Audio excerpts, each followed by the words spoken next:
Welcome to episode 261 of OTD, your daily dose of soccer history by 17 Laws Guy. It's July 19, 1966. And as this episode goes out, it is also the day of the 2026 World Cup final. Sadly, because that means this extraordinary World Cup summer is ending.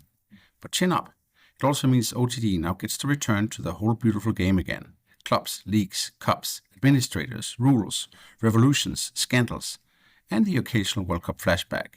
And today, that flashback is worth it. Because on this day in 1966, two World Cup matches produced two sensations. At Goodison Park, Portugal beat Brazil 3-1. The two-time defending world champions were out. Pelé was kicked, injured, and reduced to a passenger. Eusébio scored twice. Brazil were eliminated in the group stage. And at Ayresome Park in Middlesbrough, North Korea beat Italy 1-0. Italy, two-time world champions. The country of Serie A, Catenaccio, Milan, Inter, Rivera, Mazzola, Facchetti, out. Beaten by a team almost nobody in the West had seen before. Two matches, two former two-time world champions eliminated on this day. But how did we get here? Start at Goodison Park. Brazil arrive in England as back-to-back world champions, 1958 and 1962. Pelé, Garrincha, Didi, Bava, Nilton Santos, Djalma Santos, Amarildo, the yellow shirt, the rhythm, the mythology. But 1966 Brazil are not quite that Brazil. The squad selection is messy. The preparation is confused. Too many players are tried. Too many old heroes and new possibilities are mixed together. Still, they begin well enough. Brazil beat Bulgaria 2-0. Pelé scores. Garrincha scores. But Pelé is fouled hard and injured. He misses a second match. Hungary beat Brazil 3-1. Now Brazil need a result against Portugal. And Portugal are not just a newcomer having fun. They are built on Benfica's European rise.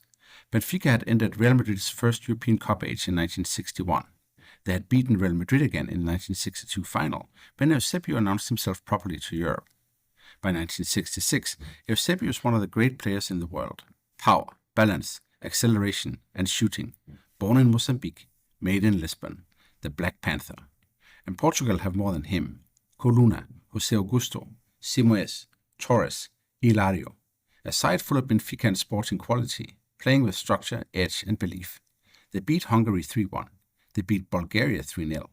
So when Brazil meet Portugal, the holders are under pressure, and Portugal already look like a real team.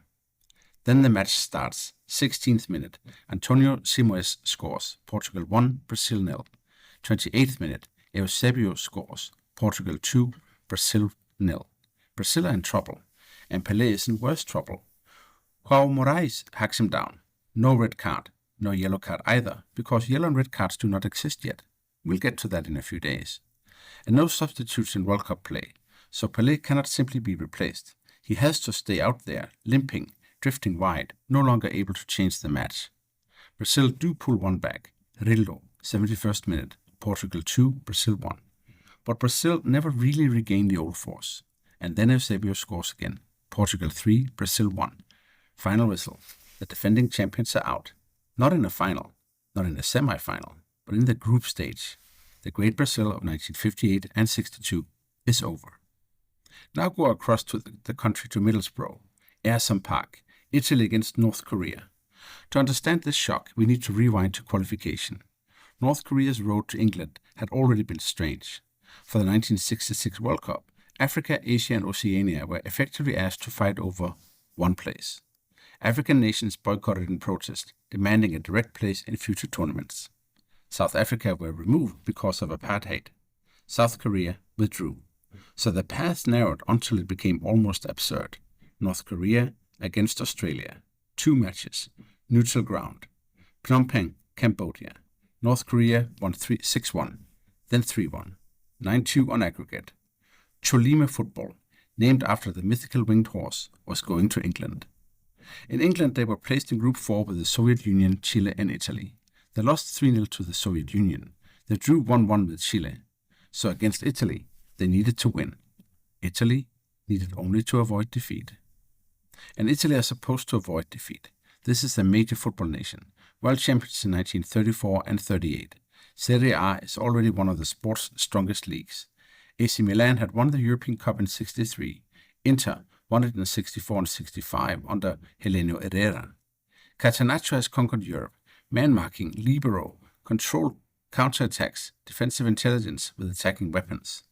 And Italy have serious players: Giacinto Facchetti, Sandro Massola, Gianni Rivera, Giacomo Bulgarelli, a team that looks on paper like it belongs in the later rounds. And then the match turns. Bulgarelli is injured in the first half. Again, no substitutes. Italy are effectively reduced.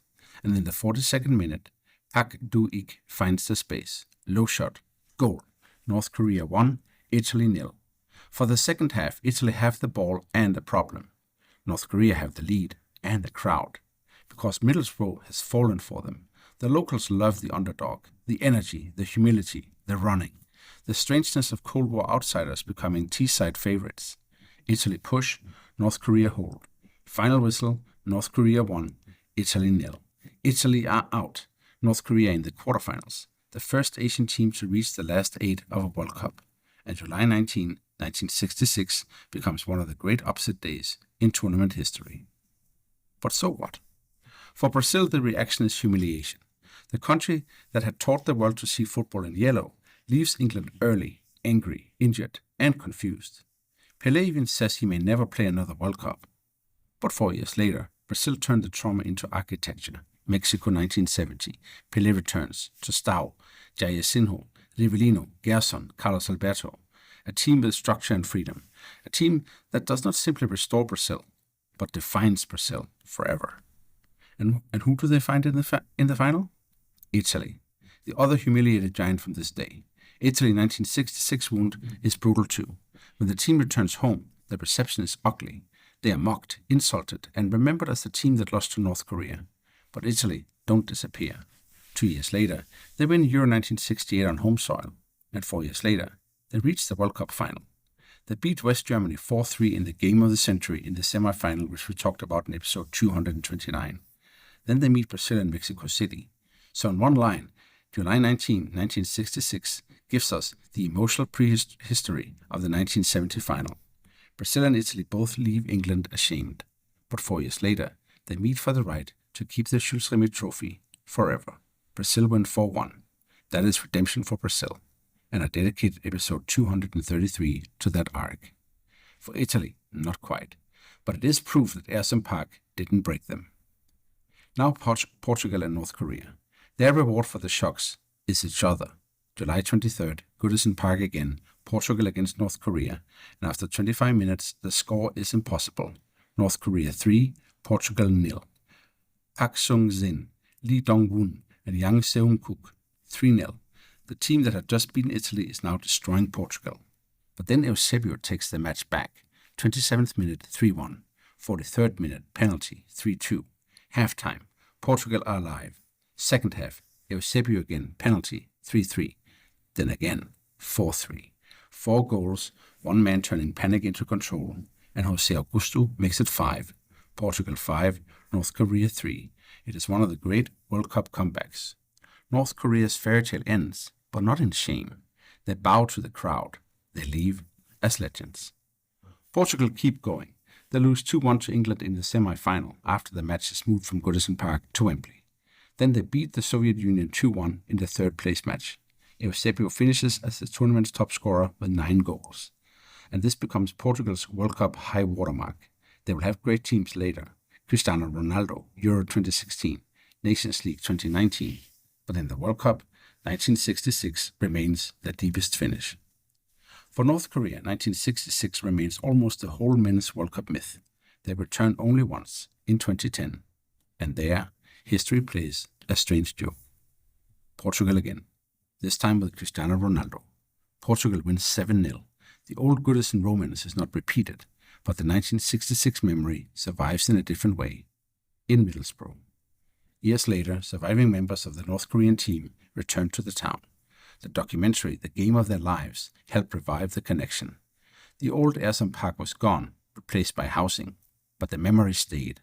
A Cold War team from a close country had once been adopted by a working-class English town because football, somehow, made them local.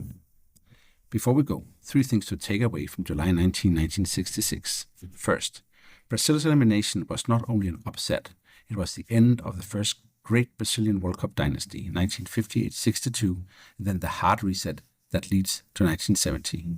Second, North Korea beating Italy was enormous because Italy were not a fading minor power.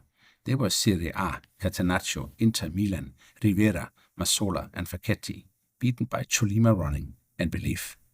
Third, the day set up one more miracle. Portugal versus North Korea, 3-0 to 5-3. Eusébio's 4 goals and a quarterfinal that turned both teams into World Cup folklore. On this day in 1966, Portugal beat Brazil 3-1 at Goodison Park. North Korea beat Italy 1-0 at Ayresome Park.